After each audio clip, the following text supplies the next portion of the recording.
이 부분 한번 보세요. 언론 헤드라인입니다. 연합뉴스. 저거 보면 시각적으로 뭘 보겠어요. 윤관석 의원이 경쟁 캠프에서 금품 정보에 돈 봉투 살포 결심. 그러니까 제가 항상 하는 이야기지만 앞에 검이라고 붙이고 따옴표를 붙인다고 해도 사람들 뇌에다가는요, 윤관석 의원이 경쟁 캠프에서 금품을 뿌린다더라는 정보를 듣고 돈 봉투 살포를 결심했다라고 보일 수밖에 없는 전통적인 스킬 중에 하나죠. 검찰의 주장인데 저거를 저런 식으로 헤드라인 쓰면 그렇게 보인다는 거예요. 야, 무슨 헤어질 결심도 아니고 돈 봉투를 살포할 결심이라고 검찰이 주장했다는 내용이에요. 네. 근데 저 기사를 자세히 읽어보면 진짜 실없는 웃음이 실실실 새어 나옵니다. 말도 안 되는 이야기들을 진짜 영화 시나리오도 아니고 너무 어이없게 창작을 했더라고요. 특히나 제일 웃겼던 장면은 국회 소회의실에서 돈 봉투 10개를 의원들한테 나눠줬다는 겁니다. 국회 소회의실 우리는 모르니까 야수님이 설명해 주세요. 아니, 기본적으로 국회라는 공간 자체가 국회의원이 해야 될 일을 효율적이고 빠르게 할 수 있도록 설계가 되어 있지 않습니까? 그러니까 국회 소회의실이든 대회의실이든 상임위원회 회의실이든 어디든지 간에 국회의원이 들어갈 때 손에 뭘 들고 들어가는 일이 없습니다. 해봤자 핸드폰? 안 그러면 작은 손가방? 이 정도만 들고 들어가지 어떤 소지품이나 물건을 들고 들어갈 일이 없어요. 회의실 안에 들어가면은 회의 자료 다 있고 노트북이 있고 보좌진들이 다 기다리고 있는데 내가 왜 손에 물건을 들고 들어갑니까? 근데 그 회의실에 돈봉투 10개를 챙겨 들어갔다고요? 그러면은 돈봉투 10개를 챙겨 들고 들어가는 그 과정에 수십 개에 깔려있는 CCTV에 그게 안 찍혔겠습니까, 그게? 그게 말이 돼요, 그게? 거기는 민주당만 들어오는 게 아니라면서요, 또. 그렇죠. 공개된 공간인데 거기에 국회라는 공간이 그 CCTV가 얼마나 많이 깔려 있겠습니까? 철저한 보안을 위해서. 그러면 그 모든 CCTV를 피해서 갔다는 뜻이잖아요. 근데 이놈들이 지금 일타 쌍피 이런 걸 노리는 거거든. 맞아요. 네. 다른 후보 캠프에서 금품을 제공했다라는 이야기를 듣고 돈을 마련해가지고 돈을 뿌렸다 이런 이야기거든요. 그럼 뭐요? 다른 캠프도 다른 조지겠다. 캠프도 지금 그 당시 홍영표 캠프, 우원식 캠프까지 지금 불똥이 튀고 있는 거예요. 그러니까 문 한번 열어주니까요. 안방 들어와서 지금 해집고 난리가 난 건데. 그러니까 결국 다른 후보 캠프까지 거론하면서 벌벌 떨게 만들어요. 지금 민주당 내에서 내부 총질하는 사람들이 그런 맥락이 아니냐라고 의심하는 이유가 그런 거예요. 맞아. 검찰과 모종의 뭔가가 있나 싶은 생각이 들 정도로 그런 거거든요. 아까 야수님 이야기한 것처럼 국회 외통위 소위실에서 돈 봉투를 줬다. 이거랑 똑같은 맥락이 뭐냐면 송영길 후보 캠프 대전 무슨 캠프가 있었어. 예. 거기 대전 시의원인 가신 분이 그랬잖아요. 현실적으로 거기서 돈 봉투 나누는 건 불가능하다 이야기했었잖아요. 불법적인 것을 인지하고 있는 돈 봉투라면 누가 그거를 공개적으로 외통위 소회의실에서 봉투를 주냐. 이것 자체도 100% 조작이다 이런 얘기가 나오는 거죠. 거기다가 금액도 너무 어이없는 거예요. 지금 검찰이 이야기하는 건 국회의원 한 명한테 많게는 300만 원, 작게는 100만 원씩 줬다는 거예요. 그러면 국회의원이 300만 원 받으면 내가 그러면 당신 찍어줄게요. 마음을 바꾼다고요? 300만 원에? 그게 말이 된다고 생각합니까, 그게? 아니, 최소한 소설을 쓰려면 뭐 국회의원 한 명당 뭐 3억씩 줬다. 이 정도는 해야지 이야기 또 그림이 나오는 거지. 300만 원이 뭡니까, 300만 원? 그러니까 우리가 알고 있는 맥락은 표를 매수하기 위해서라고 하는 것은 검찰의 주장이고 우리가 알고 있는 맥락은 그게 사실이라고 한다면 지금 대의원제 폐지 이야기에 그 이야기가 나오지 않습니까? 대의원들이 표를 너무 많이 갖고 있는 상태. 여러분 아마 이번에 우리 최고위원 당대표 뽑을 때도 보면은 특정 정치인은 오래 하신 분은 대의원표 많이 나오는 거 보셨잖아요. 막판에 가면. 그래서 그 대의원들한테 뭐 밥 산다는 정도라고 우리가 사실이란 맥락을 그렇게 이해하고 있었지. 네. 검찰의 주장은 막 100만 원 주고 300만 원 뿌려가지고 국회의원 표 매수한다는 건 상식적으로 불가능한 얘기잖아요. 있을 수 없는 얘기고 더군다나 이 사건은 현역 국회의원이잖아요. 증거인멸이나 도주의 우려가 없습니다. 근데 그걸 어떤 식으로 핑계를 잡냐면 핸드폰 바꿨다. 예를 들면 송영길 대표가 저 프랑스에서 들어오면서 핸드폰 바꿨다. 그게 한동훈의 검찰이 한 소리예요. 아이폰 비번 한동훈의 검찰이. 왜냐하면 뭐가 들어있어서가 아니라 핸드폰 바꾸는 건 누구나 다 기본입니다. 그래서 별건 수사 100% 들어갈 거 알고 뭘 트집 잡을지 뭘 모르는데. 팁 잡지 모르기 때문에 그건 기본 중에 기본이에요. 그건 방어권이라고. 한동훈 지가 그랬잖아. 네. 아이폰 비번 안 까는 건 헌법이 정한 방어권이라고. 그래놓고 이걸 빌미 삼아서 증거인멸 도주의 우려가 있다고 구속영장 청구해서 국회에 보고된 거 아니에요. 그러니까 아까 연합뉴스의 헤드라인에서도 보셨다시피 사실 연합뉴스가 검찰발 이야기를 받아쓰기 한 거랑 마찬가지잖아요. 따옴표로. 그 안에서 경쟁 캠프라고 이야기하는 홍영표 의원식 캠프까지 다 돈봉투를 줬다라는 메시지를 국민한테 주면서 이거 봐라 민주당 지금 다 연루되어 있어 라고 이야기하고 싶은 겁니다. 결국 민주당 흔들기예요, 검찰이. 여기서 강력하게 저항하지 않으면 계속 치고 들어올 거예요. 안방 유린한다니까. 안방 들어와서 안방 차고 아랫목에 눌러 앉아가지고 밥 차려오라고 할 새끼들이에요. 그래서 여기서 저항을 해야 된다는 거죠. 더 나가 볼까요? 양분한 변호사? 민주당 법률위원장? 이것도 골 때리는 거예요. 지금 구속영장 신청했어. 근데 이거 보면 뭔가 이상하지 않아요, 여러분? 헤드라인부터가 변호사가 고액의 수임료를 받았는데 구속 사유가 됩니까? 더군다나 사건 무마 한 적 없다. 설사 있었다고 치더라도 변호사가 선임된 변호사가 이거 기소 안 되게끔 만드는 거는요. 변호사가 능력 있는 걸 거 아니야. 근데 양분한 변호사, 양분한 법률위원장은 사건 무마 같은 건 한 적이 없다고 강력하게 반발하고 있어요. 그래서 혼자 1인 시도했잖아요. 근데 왜 양분남 저 변호사가 저렇게 탄압을 받느냐? 원인은 윤석열 검찰총장 시절에 반발하고 나온 검사이기 때문에 그렇죠. 그런 거죠. 고검장 출신이죠.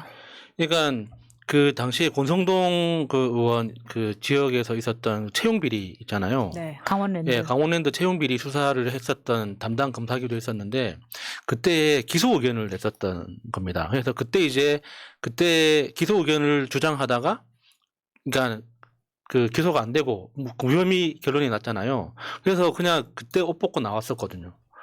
그러니까 검찰의 입장에서 보면은 굉장히 눈에 가시 같은 사람이죠. 예, 그게 검찰 출신이 민주당에 가서 그런 활동을 한다는 것 자체도 마음에 안 들겠지만 검찰 내부에 있을 때도 자기 코드가 아니었다는 거죠. 예.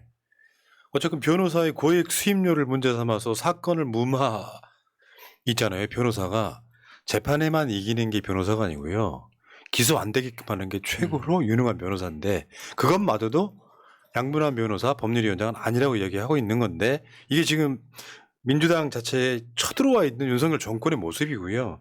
그러니까 변호사 고액 수임료를 문제 삼았다는 거 이거 사람들이 굉장히 놀라워하더라고요. 변호사의 수임료가 정해져 있어요?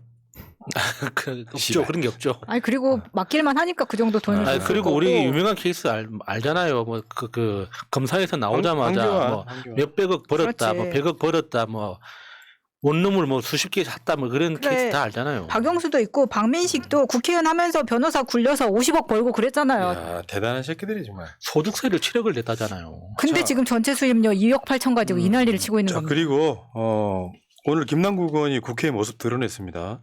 조만간 기자회견 한다고 알고 있는데 국회 윤리특위가 어제 가동됐죠. 어제 나왔던 이야기는 이거예요. 뭐 소명 안 하면 수위가 높아질 거다. 근데 저는 제가 봤을 때는 저거 다 뻥카예요. 김남국 경고 이상 하기 힘들어요. 국민의힘에서는 그래서 제명, 그러니까 여론 선동용으로 제명을 이야기하지만 지금 국회 윤리특위 위원장이 민주당이잖아요. 변재일 의원. 네. 뭐라 그랬냐면은 지금 거기에 계류되어 있는 건이 2건 있어. 박덕금 건 아직도 처리 안 하고 있어요. 그때 그 건이요? 그리고 윤미향 의원 건도 들어있는데 이거 처리하고 하자. 그리고 김남국 하자 지금 이야기하고 있는 거거든요. 이게 지금 약간 유야무한 분위기로 가는데 김남국 의원 이해충돌 같은 게 지금 전혀 관련 없는 걸로 나오잖아요. 허은하가 관련 있는 거지 사실 알고 보면. 근데 김남국 의원을 이해관계 충돌로 몰아붙이면 사실 주식을 보유하고 있는 모든 국회의원들은 다 이해충돌이에요. 그러네. 예. 자기 주택을 소유하고 있는 국회의원들도 다 이해충돌이고 다 예금에 그 자기 통장에 돈 꽂혀 있는 모든 국회의원들은 이해충돌이에요. 그러니까 결국엔 김남국 의원을 징계하려고 할 때 딱 하나 상임위원회에서 코인 사고 팔았다. 이것밖에 안 남아요. 하나가 남은 게 이거라고. 그렇죠. 그럼 이걸로 제명을 시켜요? 그러면 상임위원회 활동 중에 전화한 놈, 밖에 나간 놈, 뻘짓한 놈, 지역구 행사 갔다 온 놈, 비키니 다 입은 똑같이 놈. 징계를 해야지. 그렇죠. 비키니 입은 놈? 비키니 검색한 놈. 아니 근데 이제 이게 사실 다 정리가 돼가는 분위기긴 한데 공중파에서 여전히 그렇게 김남국을 때리고 있습니다. 김남국 네. 의원이 국회에 안 나오는 동안 계속 지역 사무실에는 출근을 했었단 말이에요. 네. 드디어 나왔어요. 그 언론 있잖아. 김남국 의원이 좀 뭐 어이가 없었는지 살짝 웃는 모습 보니까 댓글이 이렇게 달려. 김남국 네가 웃음이 나오냐? 김남국이 무슨 잘못을 했냐고. 야 이찍 새끼야. 김남국이 불법을 했어 뭘 했어. 거기다가 김남국이 기자들 전화 안 받으니까 김남국 잠적 잠수 탔다고 막. 문제는 민주당 안에서 그죠. 김남국 타겟 삼아서 정치적 이익 도모하는 거잖아요. 김남국을 끌어와서 탈당하게 만들었던 건 사실 비명계입니다. 내부 총질을 어마어마하게 하니까 맞아요. 당에 부담 안 주겠다고 탈당한 거잖아요. 이런 거고. 지금 비명계에서도 자진 사퇴해야 된다 그러는데 나 그 인간들한테 물어보고 싶은 거예요. 김남국이 자진 사퇴할 정도로 뭘 했냐고. 내가 돌대가리인가요? 김남국이 왜 사퇴를 해야 되고 제명을 당해야 되냐고요. 특히 가장 최근에는 그 박용진도 어느 라디오 방송 인터뷰에 나와가지고 김남국 의원은 자진 사퇴하는 게 뭐 국민과 민주당을 위해서 뭐 돕는 길이다 이렇게 이야기를 하는데 너무 이해가 안 되는 거예요. 지금 민주당 자체가 비명계들이 저 박광원 원내대표 선출 이후에 아주 사기가 오를 만큼 올랐는데 이번에 정청래 행안위원장 선출 반대를 한 거예요. 정청래는 최고위원인데 왜 상임위원장 또 하려 그러냐. 이것 때문에 장제원은 과방위원장이 됐는데 서로 맞바꾸는 과정이잖아요. 장제원은 대통령 측근 중에 측근이라며. 근데 과방위원장 하면서 정청래 의원이 잘했어요. 민주세력의 20년짜리 수건 사업을 했어요. 방송 관련 방송법 처리했잖아요. 직회부대 이 상황에서 정청래 꼬투리 잡아가지고 쉽게 표현하면 친명이라는 이유로.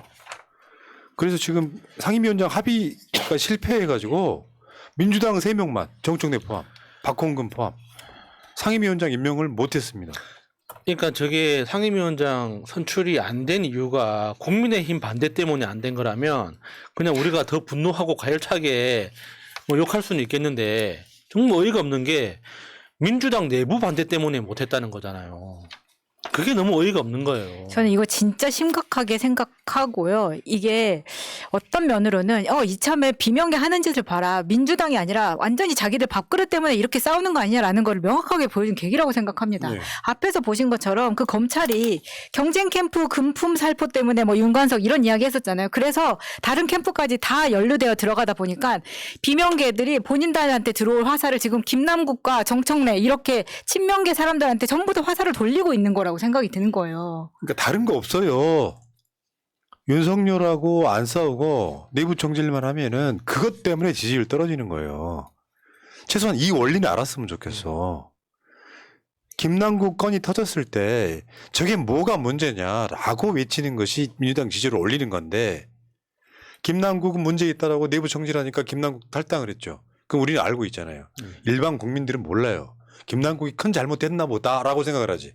그걸 확증하기 위해서 언론들이 엄청나게 많은 보도를 쏟아내잖아요. 마치 김남국이 로비 받고 막 돈을 60억이나 번 것이 사실인 양. 이 과정을 거치면서 민주당이 망해가는데 얘네들은 자기들 때문에 망해가는 건지를 모르고 이재명 대표가 당 운영 잘못해서 망해가는 거다라고 선동을 하는 거예요. 저런 멍청한 놈들이 대한민국의 민주당 국회의원입니다. 넘어가겠습니다. 여기 또 골 때린 인물 하나 등장하죠. 그 김용민 의원한테 직접 사과한 게 아니라 방송으로 사과했다는 이런 이상한 조홍천 하나 등장했죠. 뭔 사건이냐면은 의원총회 할 때 김용민 의원이 김남국도 청년인데 왜 보호 안 하냐 뭐 이런 이야기를 했다고 해요. 그러니까 조홍천이 조선일보과 인터뷰에서 그 이야기를 했죠. 김영민 의원이 이거로 똥을 쌌다. 저기 조정균 입에 볼 필요는 별로 없고요. 그래 갖고 요거를 조홍천이 다른 언론 인터뷰에서 사과했는데 내용도 사과가 아니더라며요. 본회의장에서 만났대요. 김영민 의원이. 왜 이거 사과 안 하십니까 했더니 언론 인터뷰 했으니까 그거 봐라 그랬다는 거야. 그 방송 찾아서 들어. 정말 상식적으로 이해가 안 되지 않습니까? 그냥 나는 뭐 할 말 한 거다라고 이야기를 하든지 그냥 형식적으로라도 죄송하게 됐습니다. 그냥 한마디만 하면 되는 걸 끝까지 안 하는 건 진짜 이거는 똥꼬집밖에 안 되는 거 아닙니까? 근데 같은 남양주의 지역구를 두고 있는 국회의원들끼리 이렇게 하는 것도 참 보기 좋은 모습은 아니에요. 그런데 둘이 얼마나 불편하겠습니까? 근데 꼭 이렇게 해야 되는 건지. 아니, 불편한 거 신경 끄세요. 엄청 불편하고 냅둬. 멘탈 센 사람이 이기는 거야. 싸워서 생각으로. 이겨주세요, 김영민 의원님. 그러니까 아유. 자, 개딸 악마화 하고 있죠. 지금 대의원제 폐지도 반대하고 있어요. 그거 하나 설명해 드릴게요. 용어의 차이. 민주당을 바꾸려면 개혁을 해야 돼요. 근데 비명계에서는 뭐라고 하냐면 쇄신이라고 합니다. 쇄신과 개혁의 차이. 개혁은 이 가죽을 벗겨내는 거고 쇄신은 깨끗하게 닦는 거잖아요. 참.